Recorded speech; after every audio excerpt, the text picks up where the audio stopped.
Kanina, ang Israeli Defense Forces ay naglunsad ng mga airstrike sa malaking bahagi ng Yemen upang itumba at durugin ang mga salot na Houthi sa gitnang silangan na patuloy na sumalungat sa gobyerno ng mga Israeli.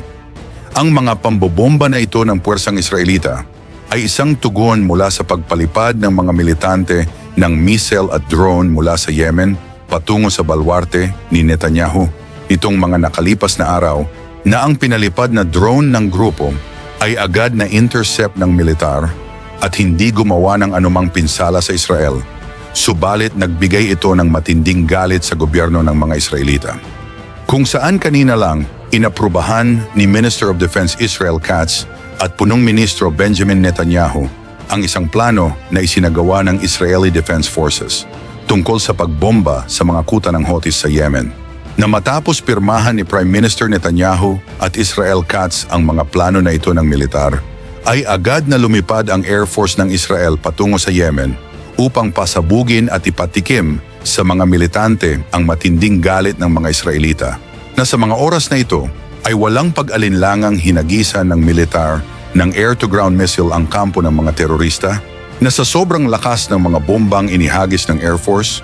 ay gumawa ito ng matinding pagsabog na talagang ibinuhos ng militar ang daladala nitong mga bomba sa mga lungga ng kalaban upang burahin sa mundo ang mga garapata na ito na patuloy na sumusunod sa mga utos ni Khamenei. Nasa bilis ng mga pangyayari ay hindi alam ng mga militante na nasa ibang dimensyon na pala sila ng mundo, na agad na sinapit ng Houthi ang times 10 na paghihiganti ni Netanyahu, na talagang hindi umalis sa targeted site ang Air Force ng Israel hanggang sa hindi tuluyang nadurog ang mga kuta ng Houthi na patuloy na nagpapauto sa kanilang pinuno na si Ayatollah. Matapos ang mga airstrike na ito, agad na umikot ang Air Force ni Netanyahu sa airport ng Sana'a sa lungsod ng Yemen. At dito, talagang nagwala ang militar ng Israel dahil sa nagpaulan ito ng maraming mga bomba na nakatutok sa mga missile ng Houthi at sa iba pang mga kagamitang pandigma ng grupo, na walang pag-alinlangang pinasabog ng Air Force ang mga sandata ng mga terorista upang bigyan ito ng matinding leksyon dahil sa patuloy na pagpapasikat ng mga ito sa gobyerno ng Tel Aviv.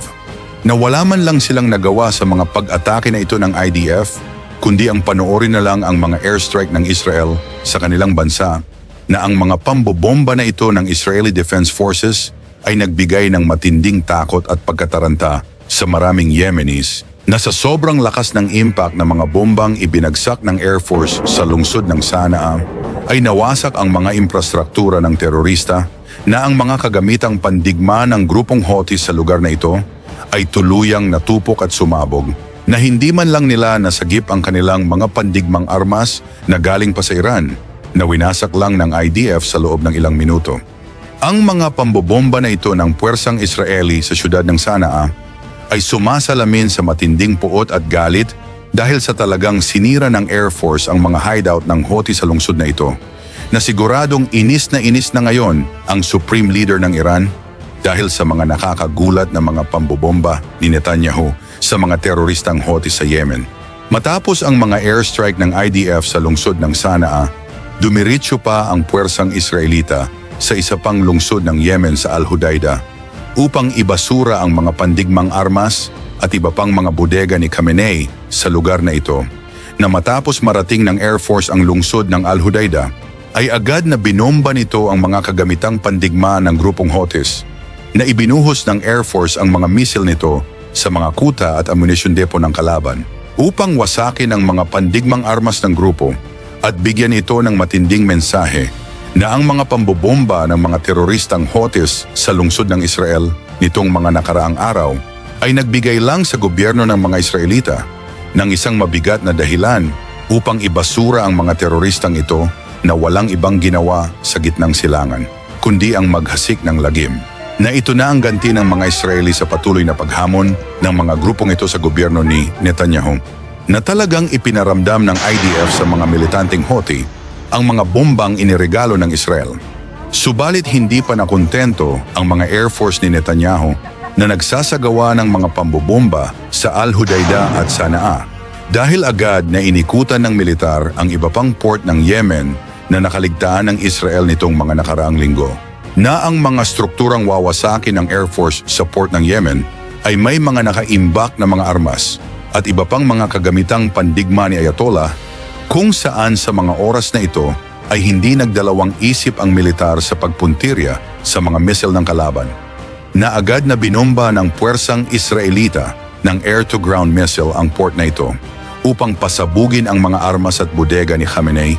dahil sa patuloy na pinapalawak ng Iran ang impluwensya nito sa malaking bahagi ng gitnang silangan. Ayon sa ating nakalap na mga balita, na ang bagong mga pambobomba na ito ng Israeli Defense Forces sa malaking bahagi ng Yemen ay nagresulta sa pagkamatay sa 3 militanteng Houthi na talagang hindi nila natakasan ang mga bombang pinakawalan ng militar na humantong sa agarang pagtawid ng mga taong ito sa kabilang buhay. Kung hindi lang sana binomba ng mga teroristang Houthi ang balwarte ni Netanyahu, ay hindi sana sasapitin ng bansang Yemen ang matinding galit ng Israel na ito na ang bunga ng kayabangan ng grupong Houthis na patuloy na hinahamon ang gobyerno ng Israel. Ayon sa punong ministro ng mga Israelita na si Benjamin Netanyahu, na hindi titigil ang Israeli Defense Forces sa paglumpo sa kakayahan ng mga teroristang ito,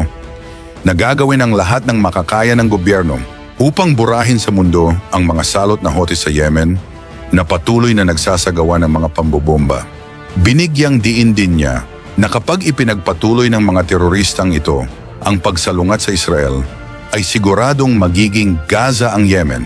dahil walang pagpipilian ng IDF kundi ang itumba at sunugin ang mga salot na ito dahil sa nagpursige ang mga militante sa pagpapalipad ng mga drone at missile upang wasakin ang gobyerno ng Tel Aviv na isa sa nagbigay ng matinding inis sa pamunuan ng mga Israeli. Higit pa rito, sumang-ayon na rin ang punong ministro sa pagdeklara ng Houthis ng malawakang digmaan na malamang na dudurugin nito ang bansang Yemen kapag hindi tumigil ang mga terorista sa mga pambobomba nito na nakasentro sa maraming sibilyan sa Israel. Ang kanyang mga pahayag ay sumasalamin sa matinding galit dahil sa tinanggap nito ang mga hamon ng Houthis tungkol sa malawakang digmaan na dapat ihanda ng Houthis ang mga tauhan nito dahil siguradong may mga planong nakalatag na ang Israeli Defense Forces upang itumba ang huling alas ni Khamenei na tumatakbo sa bansang Yemen. Ikaw, ano ang masasabi mo sa mga airstrike ng puwersang Israelita sa mga kuta at mga kagamitang pandigma ng kalaban sa malaking bahagi ng Yemen? I-comment mo yan sa ibaba at babasahin natin yan isa-isa. Hanggang dito na lamang po. Maraming salamat po sa inyong lahat at mabuhay po kayo.